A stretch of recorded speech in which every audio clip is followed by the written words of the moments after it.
technical problems. Thank you so much. Yeah, my people, thank you. This is Diani Yesige the second.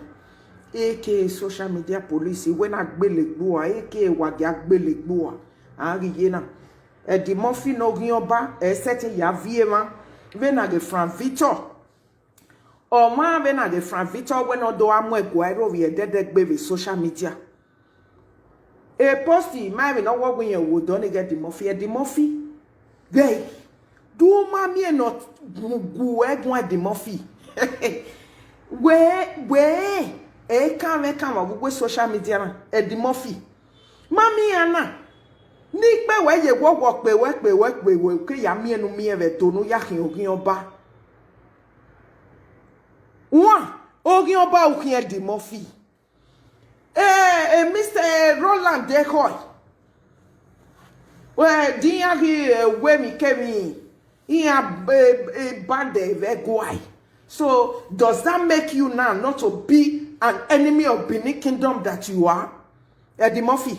Dear bad day, Mr. Roland. Eko ebe guai. We wagenya with investigation and neruda memaege rokpania. According to Emilia said, the men who work me, I will do our sisian get to do agboru. Mr. Roland Eko. Doggy we mi no ma ba, emi no ma. Anna whoever guide on your can see a waggy ogin by the Murphy. My ya friend where violatian where ya lay your totia cado get the Murphy. Niaga see a DNA, Niaga camo ba Kakeve Guirovie at the Murphy. Dear we wear Mao, okay, Tia spelle, Ia bande vequai. When wetana. What is the, I mean, does that makes any difference? On your head, dossier we were ogin by the Murphy. Huh? On your head, dossier. What can Mr. Roland Dehoy? Anybody can make a mistake. Don't I when me came in? No, Maheke is not the first person. Even mistakes are made for even when, look, that's one thing you don't get. Nobody is above mistake.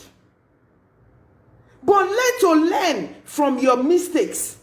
I know my neighbor me call. Who working again dodan ya working again ba.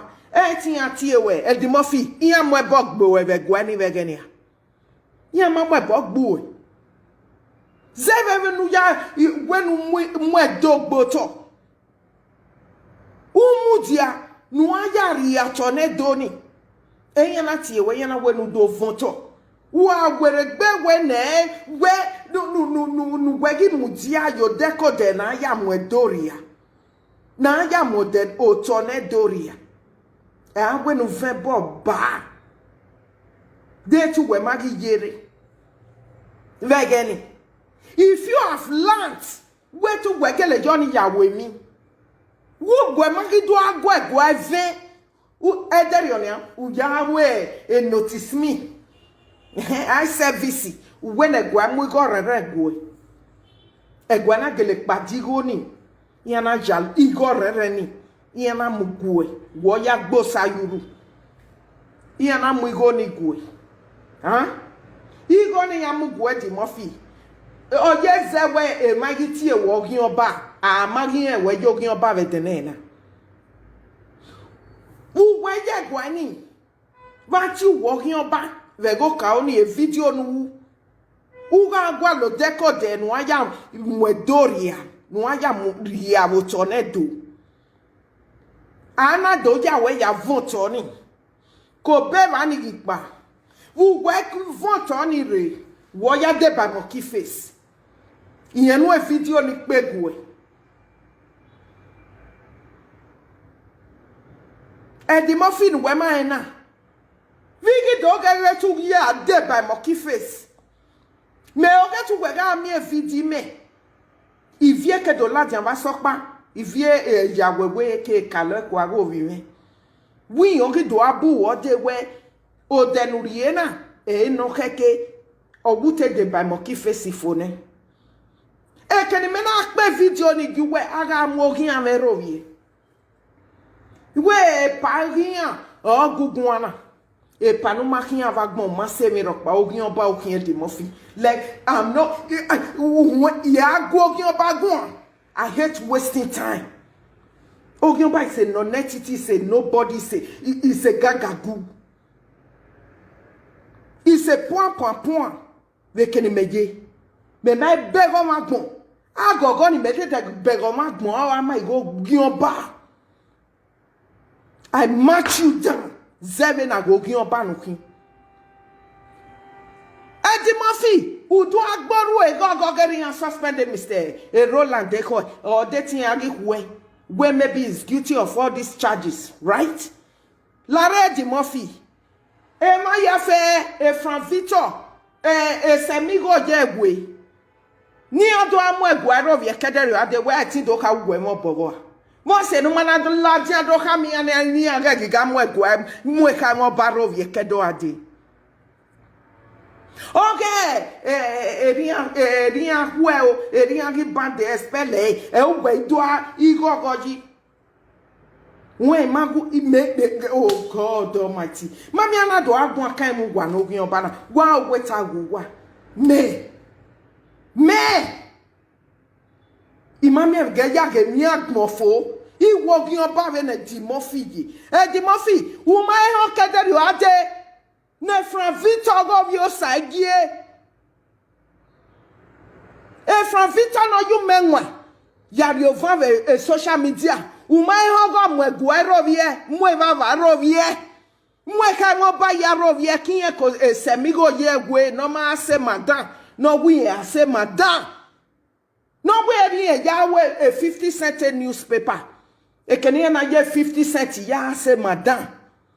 Geno gie overhang ashawo, okwonote bieneni. No gie ashawo, igbe agedegbe.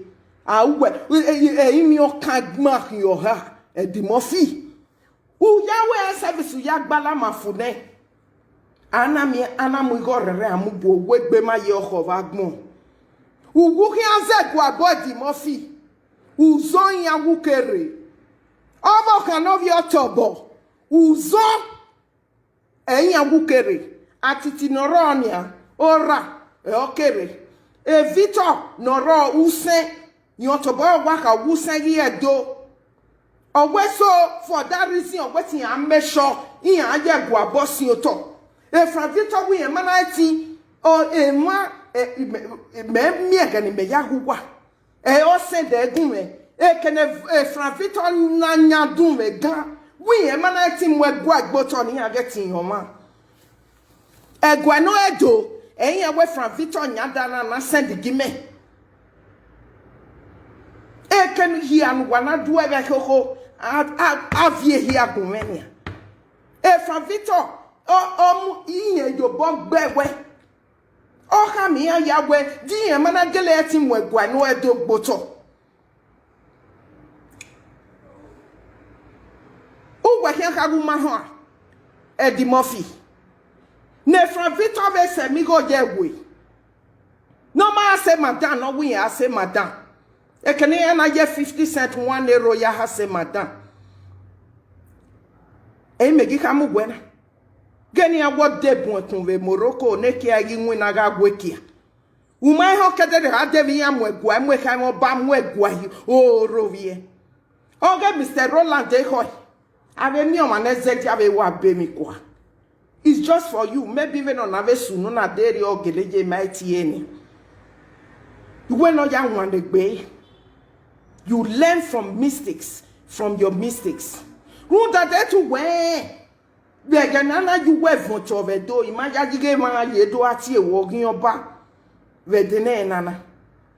Unime na gmomi ni viedo ni moga donoma. Ni ami wemie enya ye yati walking your back basubi. No ye back borun and Eddie Murphy. No soon we the never rowa. Ada jubilate gogo erian kwe nenemi u vegevete yonia hundo yak bobola yam lama ne do pagbe yana mu igo rengo na ya mu igo ni Eddie Murphy ori ogin oba yun egbere or you going by you work better. And when your friend where you lay your totiana. From Victor. No, je from Victor on Facebook. No, can we come over? Mwe guayo rovie. Kedo ade. Wela jando guan. Huh? What can Mr. Roland Decoy? When they rock by my war baby cover dark monadia. He can as well learn from this. Donna Jevene way they can menam you when I. All right. Nobody is above mistake. On your take a can well. That's where what dolu maybe. Woo waggy rob or de no where ya motone doria. At the buffet where get to where ya is born. Am I in? To the extent to know ya more one year who bog again, dohin. Who went to our way guard bottle. I got go no work beside the Murphy. Who work at Gua no edo. Who work talking about the Murphy. He will magava be war. Where we manivia dona and I get law yata. I want to get a set of it na Manwabu no whether you me maya tie. When I got your book on my bar. Or I get dog video. We are minuhu no surrender where we are ready to roll for our father. No wema One Eddie Murphy. Sinrawe, from Victor na do amwe ka ba. Here rob here. Kedo ade. Sinrawe. Uma mi kemi no kanona. Okay, Mr. Roland take kokon dota. Wo Iwe wa me than Mr. Roland decoy. Apart from a near wo na ni accuse. When me debu yon ki wa laje. Odo amo no ba na dorovia. Imwe ka barovia. When we from Victor keke ba seminoja ojie wege agweki adua. When you there. When you cannot hear ba dedemede. We yon do amo to na dorovia. Ah? Mo no barovia. Mu iwie do hia rovia. Mu ka mo barovia. When you're there. Them no good jubilate yogi or buy. Yogi or buy. Huh? Where what to wear moody and why am a dog bottle? Who wear on down so carry. You got come away a door nyanson. Up by Mahin. Runda where my street. Who make and carry where my can wear your wagon. Who deaf ya bon, Emmanuel Bouger. A meme lawe baby at this social media. Why la jondo kuemi ye baby na go who. Who do our travestita? We live video. What more for? Oh, one who bog again. We am working when you do yam with my doria. Akaka who feel well like do a dead. Oh, your banner web the guam web bog be. Una yami 1 million. Uwe no kakaboga mwe bog begwai. No ga mwe bog bedo oni yeje. Uwe no do amwa gwani majabi. Vene from Victor no we gere na bedoe. Odo mwa wale liwie do hiagbe. Owo uwe ihwe do we yo po pa pu. Na? Euna ya deba. Ole ekiabuhe ministry. Wodo. Euna ya deba Lareo, nungwe do ya taleme no magba. O ma se nu yaka mo le kia salt and water kia ministry vodo. Unweni makeke no bi ekedo ade. We ma wo loli enko. O ma se nu yari hun ne no bi omo na. Gi mi na ni magwahe. Kege ade de mo fi. Imi na ni magwa yinu gbo no kin ya he na. O ma se nu yari hun ne no bi. Unweni makeke omo na gi mi na. Ai di mo fi. Wa gbiki ogi oba no mama. Mamie kugwe kabo zuo na abo mede. Wa egwe iteri ogonu gwahia. Gwahia gwaga suhungu. O mede e fosa. When wado ya mu imeroria. Nu wana gija gie malele kona hia. O mede hia te gboa. Wa mede. Imeke luke chifire. Eya vela de social media na ye wude da chief here. Iya take bua. You not your boy your work here na ga see here tata vie ko ewe. You na ga see here. You go chiefy. Whether they are chiefy will say lo ama we relation throw him. Who be who to go those when ye gwa yo na ina latian. When we ga ni yagmi na no mede. No ya mutia. Why bien only central no mama or mede. Uri enwa yuhunwe. Mwe mami avi kuona ni mami akmore ni lelu wakiani na etimbu wade o medori enwa yuhunwe edenika latiano ya agbuwa gene kuemu nu lord ya de bagmo kuwa kefosa kuwa hia fe ni gigwogi oba na mu obohia how say you wa hia what can the muffin no go by? Why beg even of Doja Amwe Guayerovie? What can? Guani Amwe the muffin. Do one agile I mean what cake buwai. Gavolation through ni mama. Do achieve me a tiffy with social media. Oh, me deve fossa. He come wana. No, the other mavie. Ne from Vita ke mwe gwa. Mwe ka no ba hia rovie be gwa. Wa ge la mo hu. Wa lia wa baba. Nu wa lo de ne di mo fi lai. Wa you wa se fine. Gavolation tro ni ti egbin ati fitifi. Nu wa do ya mwe do na gboto. Wu wa na jam asani meto bi me ga owe. Venu wa ya mwe me gwa nya hu. Ina anami ya migbina pa no gya me magbina. We social media when working can go to work ever. You can't boo have idiot. Agbeo. Who do I take boo a chief in Mammy and More? When a Dimothy or ya lay your totema near to Amwe Guairovie. The live video. Where boo what Dimothy or Bamobo. The weak man boo at Beshentrum Benny. A Shentro got boo wahum. Edi Murphy ma ya fe ni gi wala jan to amwe ka mo baro vie na wa ga senia de wa no mu ni mu di akadi Murphy ekene o ma no ti egbe chief na go ogiyan ba mu obo ni wa do ka ma me va gbon wa do ka ma ma ya se te wa ro ni wa egbe ai go ogiyan ba we mi ai go ogiyan ba mu obo Wugwe social media na ni te wa bi egbe na di Murphy. Wa gi do la ti wa ga ti egbugwa chief.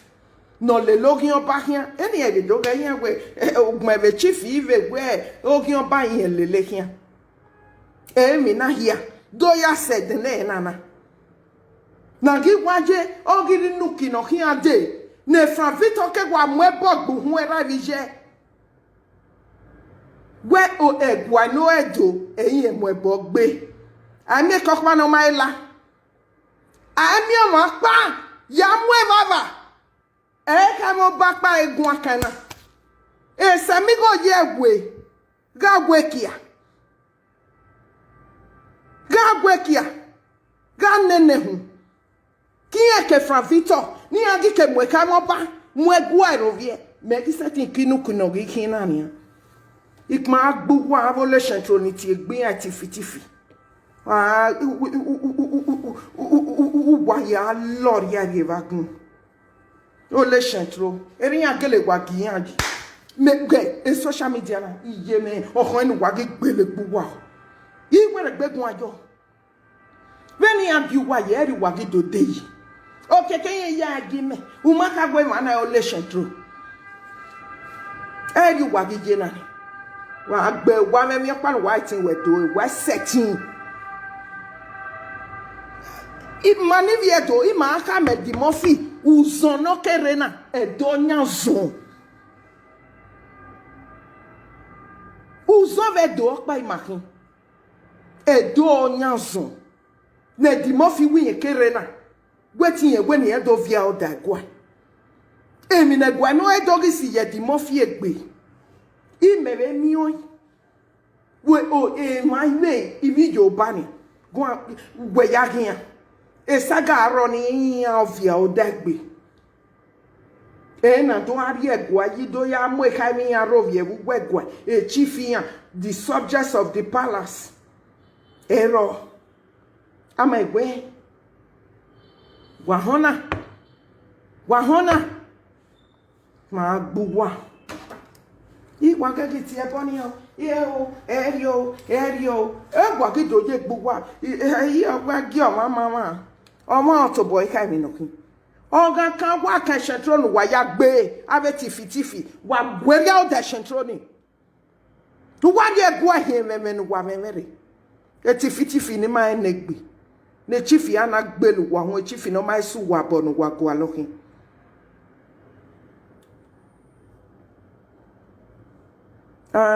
courage point of correction.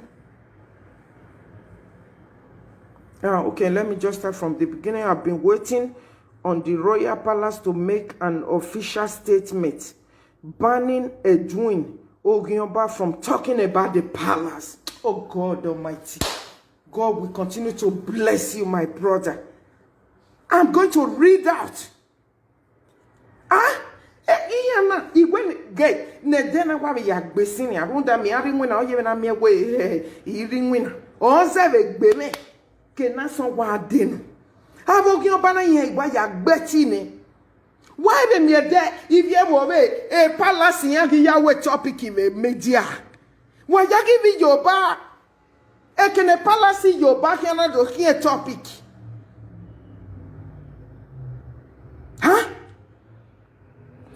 Buhari whatever ni when I $18 we manage in Nigeria. I mean no buakani. Better palace no gagbe. Now let me hold on. Let me read this comment. I've been waiting on the royal palace to make an official statement banning Edwin Ogionba from talking about the palace. Thank you, my brother. Thank you so much. In fact, you, oh God, may God bless you. May God bless you. Who is it? Who is it? Ogionba endi mofiji. Iya we so ya ti epa. We no kakaboya zenya gwa o. Eyan gwaje na. Wete pa ni okin ako ere. We no ya we ni e gwa zenya gwa no me so we en mwegwa no edogboto. Ogionba agbonve ni e di mofiji. Na ya voto. Ve gwani uga we gunu gweregbe mi emi kemi. No ayari atona. No ayari edo una we gweregbe ri atone dona. Aya even boba. E di mofi ma fi wiere ye. O unya. Avi gboni marue iye ga one di mofi ya mwego arovie iye do ati epa. Very o iyan to biyan wa bere egwo Ogionba e di mofi. Point of correction, Edwin was made to swear to that oath because he bluntly denied that he said about the palace on his live video. What he said about the palace on his live video, he was not made to swear any oath to allegiance as he's been speculating. Yeah. Demiapa, gbesan we yana wa humiliating ye. Ibiedo, wa ya wa bege be na demofite we ni e wa ya modogboto. E demofite wa oni ye kin otonedo be no ye mudiayi na. Ne meso ma ye we togbin na negwe. E demofi gwa lo na ne doga gigareva. Eyin eje na. Egi e ma hia fe no mu ya waria, no mu ya niria. To the extent ye wo wa no bogege ona ya mu ehin ye me do. We egi like do. So he is desperately never so minor. Where you are mina negwa? Eddie Murphy on a do day. Hell, oh my goodness. He might be my no go my soul. Huh?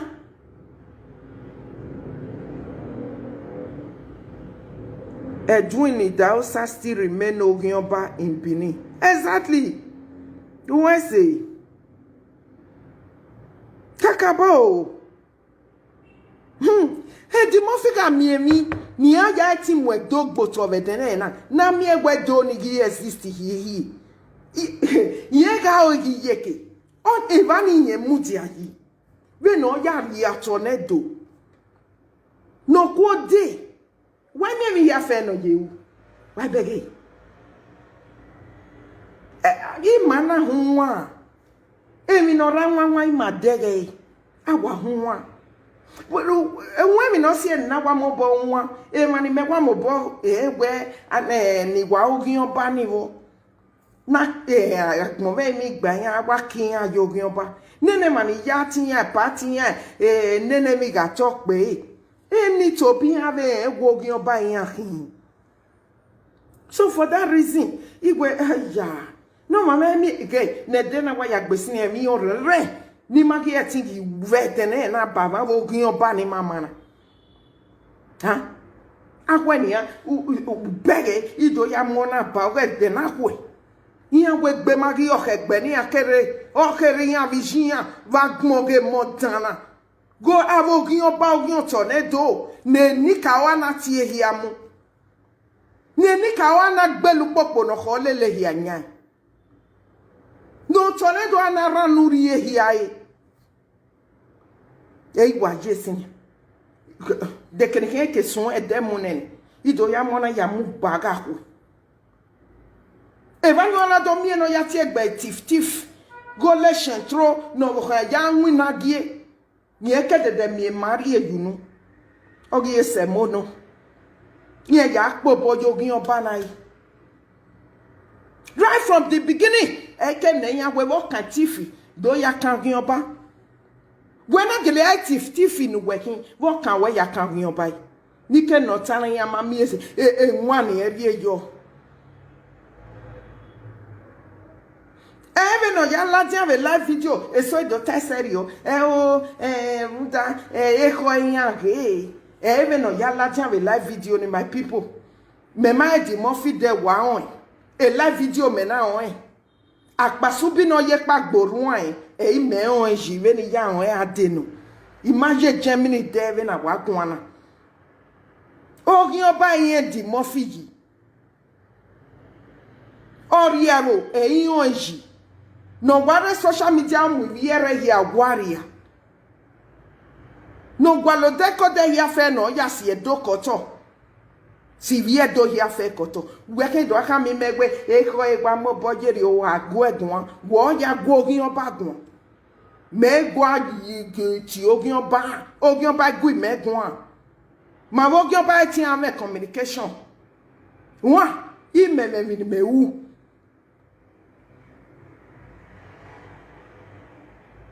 nigi ya ti ene gwa ma enu podo kini me ya ndi Murphy ve social media ọmọ ni mẹ́gbọ́ àgbà ugbo ọtí ya tiene ugbo utie me ni ke tiene oke doka me megwa di Murphy ọmọ ni me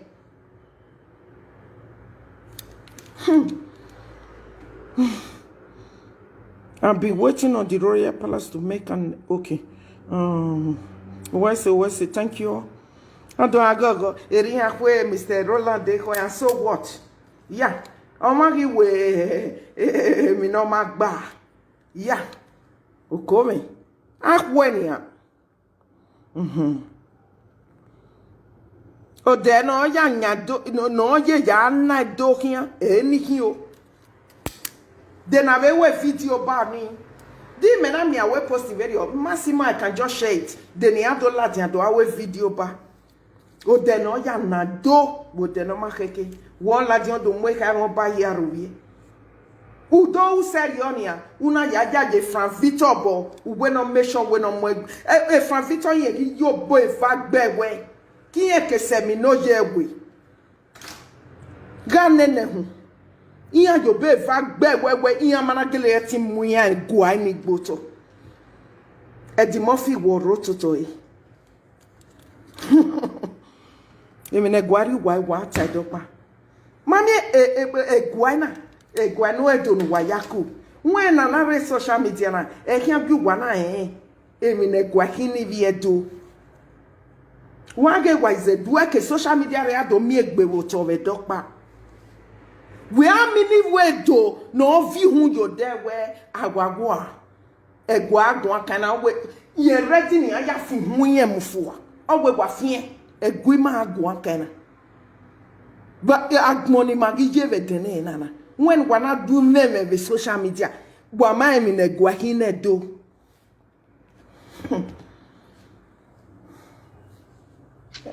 Hello, Mama. Hello, Mama. Call. Yeah. Oh, double. What's that? What's it? Oh, you would have been like it. Yeah, my Gigi and me, oh, yeah, we made a passing and Gabo be your bunny, Mama. Can't cover me or make any mamma would do. I must send everywhere. What more ya go again? Young way, we are not there. Mr. Roland, they call him a guy. Yeah. Vogue can't. Because I'm never no genius, okay. You have one, because Anna. You know, if I want to navigate, oh, genius. Anna. I'm your pa near my joking my own me. Yeah, what we made ati oma. Run ta many ya lati. Yeah, what you do with time do. Erie ya gigwa logion pao. Me na we oma. One get run them o kifesio. Oh, de yame zegia e begeni. Meme Evani run them o kifesi we no go ayava mo kifesi. Evana do agwo gian me kon. Wa me chetro e meti e chief. Yeah. I want the theory like that now. Here is the Murphy Yakenia. Here, Mutia, your Emina, here.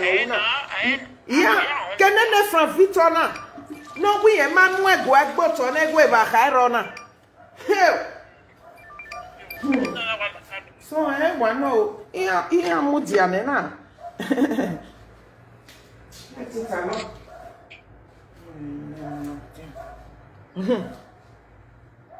The first time you just going to go, you bega day you walk from Banku, walk in the woman ya fe.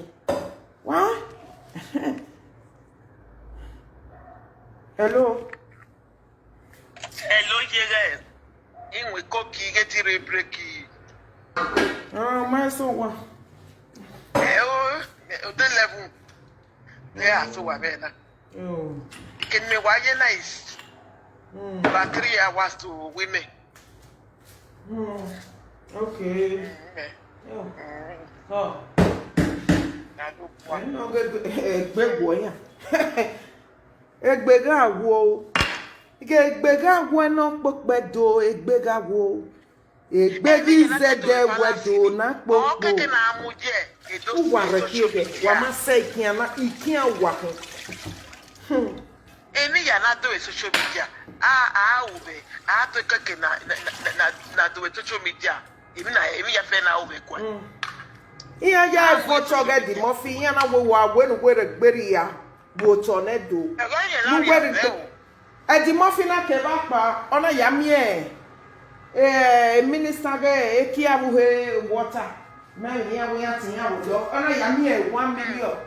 No ni kaka ba ya mo edoro ye yin lo ni wa keregbe ne di mo fi wa mi 1 million mo ya se ka wo ka mi yi wa ba gan mo gboto ni yori se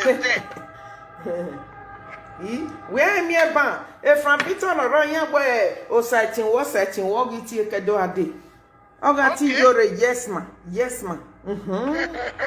we are giving us no eregbe ban e di mo fi han iladian we nene mi ga talk pe